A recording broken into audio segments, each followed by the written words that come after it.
PBBM, isinulong ang depensa ng bansa, Tarlac Development Programs at IPIRA Energy Reforms. Dating Senador Bong Revilla, nakalaya na matapos magpiyansa sa kasong malversation. Lalaki, arestado matapos umanong manaksak ng magtiyahin sa Marikina.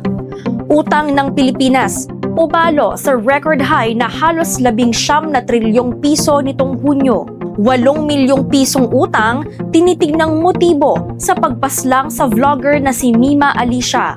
Pahintulot ni PBBM sa pagpasa ng tax at bank records ni VP Sara Duterte sa impeachment court, formal nang naisumite. 28 na Breadman Rock bonggang sinalubong ang ika-28 kaarawan. LPA Trough magdadala ng ulan sa ilang bahagi ng bansa. SB19 gumawa ng kasaysayan bilang unang Filipino act na nag-perform sa Lollapalooza. PBBM, isinulong ang depensa ng bansa, Tarlac Development Programs at IPIRA Energy Reforms. Pinagsama-sama ni Pangulong Ferdinand Bongbong Marcos Jr. ang mga pangunahing inisyatibo ng kanyang administrasyon sa pambansang seguridad, lokal na pag-unlad at mga reforma sa sektor ng enerhiya upang higit na mapabuti ang pamumuhay ng bawat pamilyang Pilipino. Sa larangan ng pambansang depensa, muling pinagtibay ng Pangulo ang kanyang suporta sa Armed Forces of the Philippines o AFP, partikular sa Northern Luzon Command o NOLCOM, upang palakasin ang kakayahan at koordinasyon ng mga tropa sa pagtatanggol ng teritoryo at soberanya ng Pilipinas laban sa anumang anyo ng banta o panlulupig. Kasabay nito, isinulong din ni PBBM ang kapakanan ng mga lokal na komunidad sa kanyang pagbisita sa Tarlac sa ilalim ng Bawat Bayan, Makikinabang Program. Dito ay pinangunahan niya ang pamamahagi ng 10 kilong bigas mula sa LGSF Bagong Pilipinas Rice Program. Nakipagpulong sa Bagong Pilipinas Presidential Scholars at ipinagkaloob ang halos 100 milyong piso Socio-Civic Projects Fund sa 511 barangay upang palakasin ang seguridad ng pagkain at suporta sa edukasyon. Pinalakas din ng Pangulo ang mga reforma sa sektor ng enerhiya sa pagunita ng ika-25 anibersaryo ng Electric Power Industry Reform Act o EPIRA.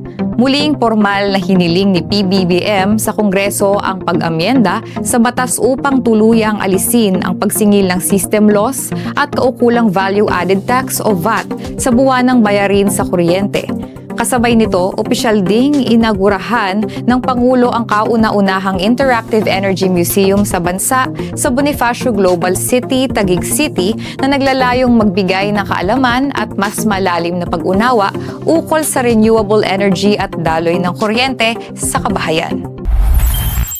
Dating Senador Bong Revilla, nakalaya na matapos magpiyansa sa kasong malversation. Pansamantala nang nakalabas ng kulungan si dating Senador Ramon Bong Revilla Jr. matapos opisyal na magbayad ng 1 milyong pisong piyansa ang kanyang kampo. Ito ay kasunod na ipinalabas na release order ng Sandigan Bayan 3rd Division sa kanyang kasong malversation of public funds. Kaugnay ng umano'y halos 70 milyong pisong flood control project sa Pandi, Bulacan. Pinagbigyan ng korte ang kanyang petisyon dahil sa kawalan ng matibay na ebidensya mula sa prosecution, habang nanatili namang ibinasura ang piyansa ng kanyang mga co-accused mula sa DPWH. Bagamat nakalaya na si Revilla, nilinaw ng Sandigan Bayan na magpapatuloy pa rin ang pagdinig ng mismong kaso. Nag-post din ng masayang larawan ng dating senador kasama ang kanyang pamilya na may caption na, "God is good. Salamat po, Panginoon."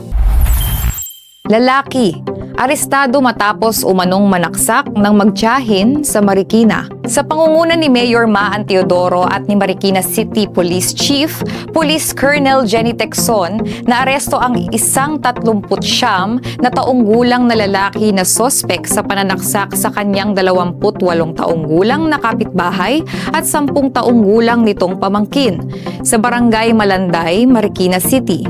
Ayon sa mga otoridad, matagal na umanong may alitan ng sospek at pamilya ng mga biktima na pinaniniwalaang nag-ugat ng insidente. Naganap ang pananaksak pasado alas 7 ng gabi noong ika-29 ng Hulyo at nadakip ang sospek kinabukasan sa isinagawang operasyon ng pulisya. Patuloy na ginagamot sa Marikina Valley Medical Center ang magtiyahin na kapwa nasa kritikal na kondisyon, samantala nagpapatuloy ang investigasyon ng mga otoridad upang matukoy ang iba pang detalye ng insidente habang inihahanda ang kaukulang mga kaso laban sa sospek. Utang ng Pilipinas pumalo sa record high na halos 19 na trilyong piso nitong Hunyo. Umakyat sa panibagong record high na halos 19 na trilyong piso ang kabuuang outstanding debt ng Pilipinas sa pagtatapos ng Hunyo ngayong taon. Ayon sa Bureau of Treasury o BTR, nadagdagan ito ng halos 500 bilyong piso o 2.8% mula sa halos 18 trilyong piso noong Mayo na pangunahing bunsod ng mas mataas na domestic at external borrowings para pondohan ang mga proyekto ng pamahalaan. Binubuo ang kabuuang utang ng halos 13 trilyong piso sa domestic debt at halos 6 trilyong piso sa foreign debt. Bilang solusyon at tugon sa lumalaking obligasyon, ipinatutupad ng pamahalaan ang mahigpit na fiscal consolidation, pagpapalakas ng tax collection efficiency sa pamamagitan ng digitalization at masusing pag-prioritize sa mga high-impact infrastructure projects upang matiyak ang sustainable economic growth. 8 milyong pisong utang tinitignang motibo sa pagpaslang sa vlogger na si Mima Alicia. Tinutukoy ng Philippine National Police o PNP ang umano'y personal na alitan na nag-ugat sa tinatayang 8 milyong pisong utang bilang pangunahing motibo sa pagpaslang sa political vlogger na si Mima Alicia. Ayon kay PNP Chief Police General Jose Melencio Nartates Jr., 2 negosyante ang itinuturing na umano'y mastermind sa krimen. Batay sa paunang investigasyon, wala pang nakikitang ebidensya ang PNP na may direktang kaugnayan ang insidente sa pagiging taga-suporta ni Pangulong Ferdinand Marcos Jr. ng biktima bilang political vlogger. Gayunman, ayon sa PNP, hindi nila isinasara ang iba pang posibleng motibo habang nagpapatuloy ang masusing investigasyon. Nauna nang naaresto ng Northern Police District ang 2 sospek na umano'y gunman at driver kaugnay ng pamamaril noong ika-17 ng Hulyo sa harap ng bahay ng biktima sa Caloocan City. Patuloy namang tinutugis sa mga otoridad ang mga itinuturing mastermind na nanatiling at large. Pahintulot ni PBBM sa pagpasa ng tax at bank records ni VP Sara Duterte sa impeachment court, formal nang naisumite. Naihain na ng Bureau of Internal Revenue o BIR at ng mga kilalang bangko tulad ng BDO at Metrobank ang mga tax at bank records ni Vice President Sara Duterte at ng kanyang asawang si Manasseh Carpio sa Senate Impeachment Court. Isinagawa ang turnover matapos magbigay ng formal na pahintulot si Pangulong Ferdinand Marcos Jr.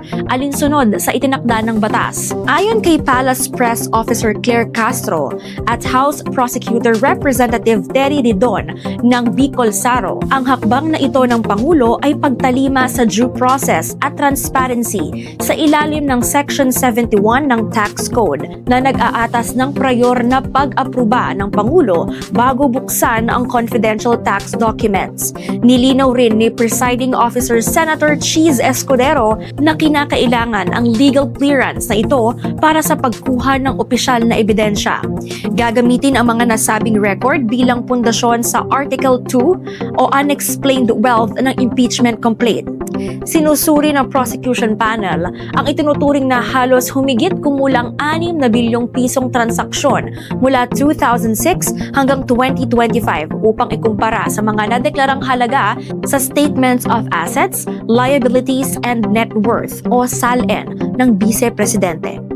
Samantala, nilinaw ng impeachment court na ang mga record mula 2007 hanggang 2021 ay gagamitin lamang bilang financial baseline at hindi bilang batayan ng mga bagong sakdal. Samantala, kaugnay din po na balita, VP Sara Duterte, nais sa Pilipinas si Mao, si dating Pangulong Rodrigo Duterte. Inihayag din ni Vice President Inday Sara Duterte na bilang anak at isang Pilipino, hangad niyang sa sariling bayan pumanaw ang kanyang amang si dating Pangulong Rodrigo Duterte.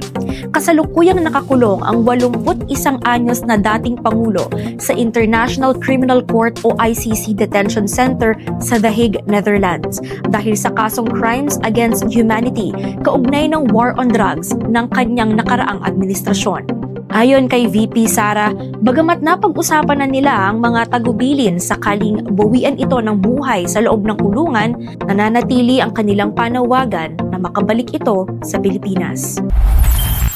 28 na Bretman Rock bonggang sinalubong ang ika-28 kaarawan. Ipinagdiwang ng Filipino-American content creator na si Bretman Rock ang kanyang ika-28 kaarawan. Sa isang makulay na birthday post, sa caption sinabi niya, "The birthday of the best and 28 you all." Na agad namang umani ng pagbati mula sa kanyang milyong-milyong followers. Kilala si Bretman bilang isa sa pinakasikat na Filipino-American digital creator sa larangan ng beauty, lifestyle at entertainment. LPA Trough magdadala ng ulan sa ilang bahagi ng bansa. Magdadala ng maulap na panahon, kalat-kalat na pagulan at pagkidlat at pagkulog ang Trough of Low Pressure Area o LPA sa Bicol Region, Eastern Visayas, Central Visayas, Quezon at Marinduque. Ayon sa Pag-asa, huling natamaan ng LPA sa layong halos 1,000 kilometro silangan ng timog silangan ng Luzon. Samantalang inaasahan namang makakaranas ang Metro Manila at iba pang bahagi ng bansa ng bahagyang maulap. Hanggang maulap na kalangitan na may panakanakang pag-ulan dahil sa localized thunderstorm ayon sa Pag-asa. Mahina hanggang katamtamang hangin at bahagyang hanggang katamtamang alon ang inaasahan sa buong kapuluan. SB19 gumawa ng kasaysayan bilang unang Filipino act na nag-perform sa Lollapalooza. Gumawa ng kasaysayan ang P-pop group na SB19 bilang kauna-unahang Filipino act na nag-perform sa Lollapalooza, kung saan pinatunayan nila ang world-class talent ng Pilipinas sa international stage. Nag-trending din online ang kanilang makasaysayang pagtatanghal matapos batiin at puriin ng international music icon na si Apple Diab, na nagpahayag pa ng may pag-asang makasama sila o makapagtanghal din sa naturang malaking music festival. Samantalang nagdaos ang Department of Tourism o DOT ng mga sabay-sabay at libreng watch party sa iba't ibang panig ng bansa.